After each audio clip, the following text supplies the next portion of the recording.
आज का हमारा वीडियो जो है ये एक वीमेन सेंट्रिक लॉ पे है।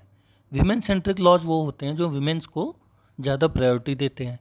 और कुछ लॉज के नाम जो हैं ऐसे हैं: domestic violence act, dowry act, और जो 125 सीआरपीसी जो है हमारा सेक्शन, जो maintenance of wifes, children and parents की बात करता है, इसमें भी वाइफ्स को, वीमेन को ज़्यादा प्रायोरिटी दी जाती है।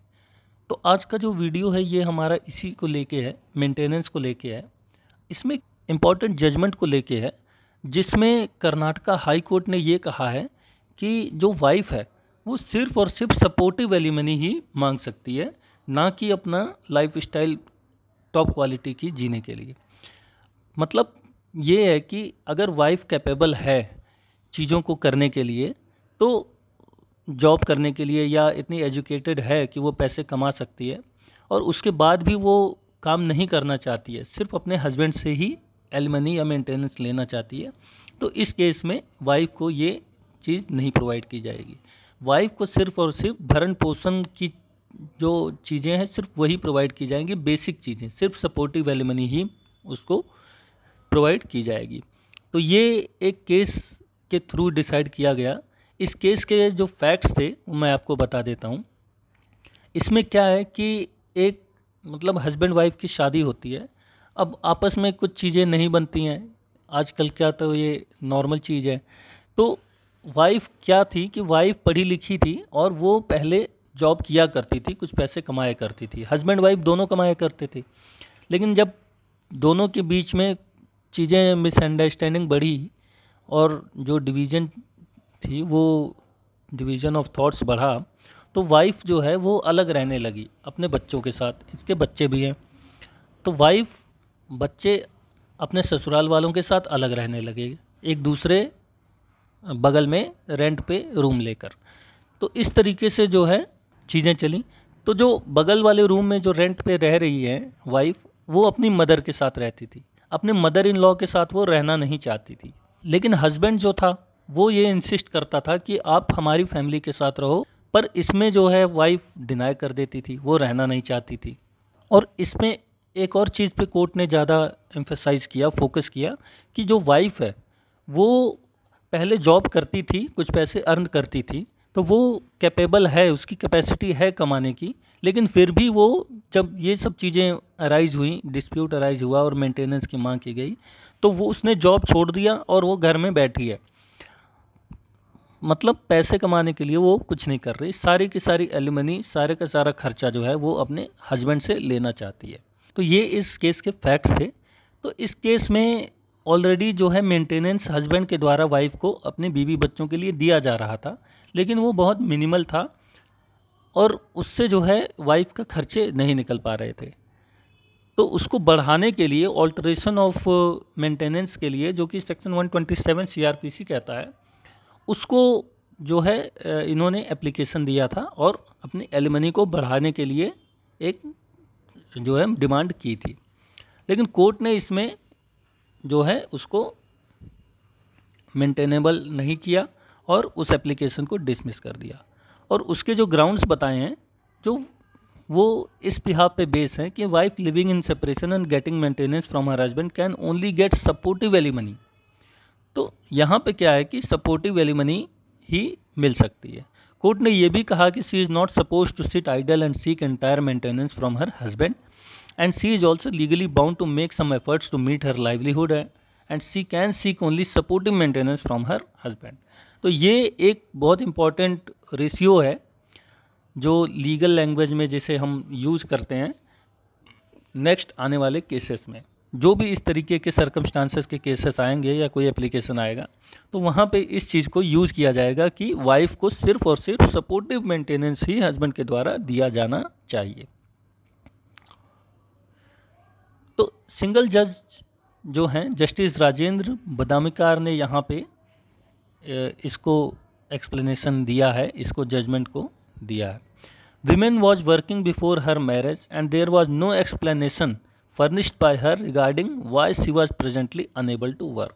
तो यहाँ पे जो वाइफ थी वो ये एक्सप्लेनेशन नहीं दे पाई कि वो अभी काम क्यों नहीं कर रही है और अपने मदर इन लॉ के साथ क्यों नहीं रहना चाहती। तो ये केस था जिसको डिसाइड किया गया कोर्ट के द्वारा। अब इसके थ्रू हम ये भी जानेंगे कि कौन कौन से लोग मेंटेनेंस को लिए एलिजिबल हैं या मेंटेनेंस की डिमांड कर सकते हैं।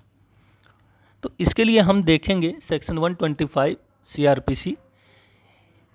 इसमें ये कहता है कि if any person having sufficient means neglects और रिफ्यूजेस टू मेंटेन, अगर किसी पर्सन के पास इतना सफिशिएंट पैसा है कि वो जो है दूसरे का भरण पोषण कर सकता है, लेकिन वो नेग्लेक्ट कर रहा है या रिफ्यूज़ कर रहा है मेंटेन करने से अपनी वाइफ को, जो कि अपनी मेंटेनेंस खुद नहीं कर सकती, अपना जो गुजारा वो खुद नहीं कर सकती, तो उसके लिए जो है उस पर्सन को एलिमनी देनी पड़ेगी।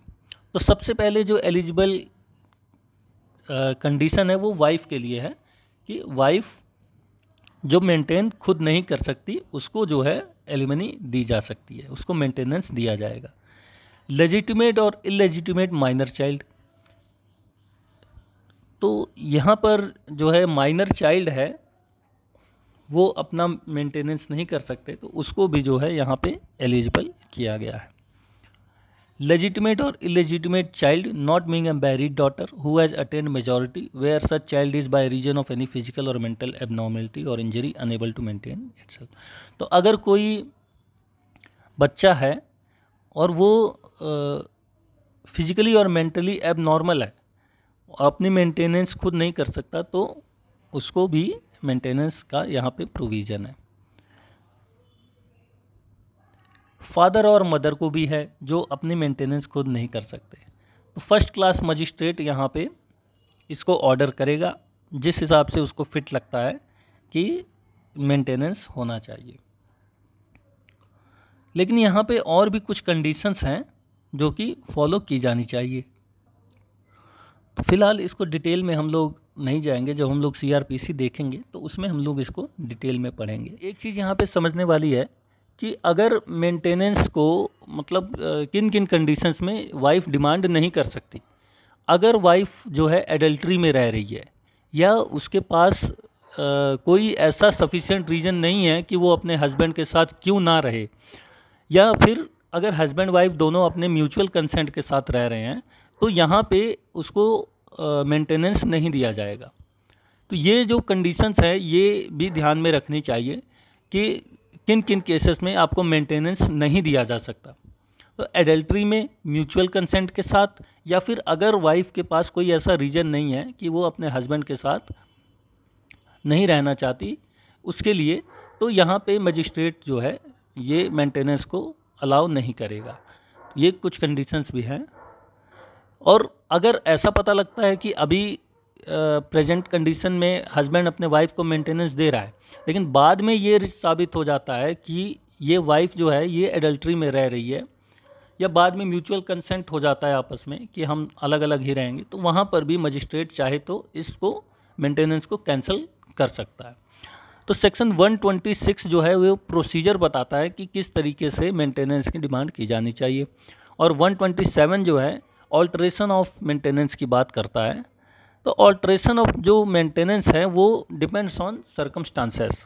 अगर सर्कमस्टांसेस में कुछ बदलाव आ जाता है, जैसे वाइफ कहीं जॉब करने लगती है या वाइफ की ने फिर से कहीं शादी कर ली है, तो ये कंडीशंस जो है वहाँ पे सर्कमस्टांसेस चेंज हो जाएंगे और यहाँ पे हस्बैंड एप्लीकेशन दे सकता है कि अब जो मेंटेनेंस है इसको ऑल्टर किया जाए, तो कोर्ट उसको अलाउ कर सकता है।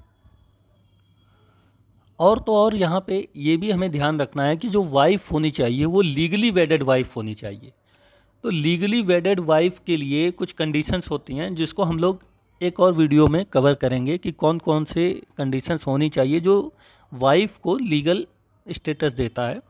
और ये भी हमें ध्यान में रखना है कि लिविंग रिलेशनशिप में रहने वाले लोग क्या सेक्शन 125 CRPC का यूज करके एलिमनी ले सकते हैं कि नहीं ले सकते, इसको भी हम एक वीडियो में कवर करेंगे।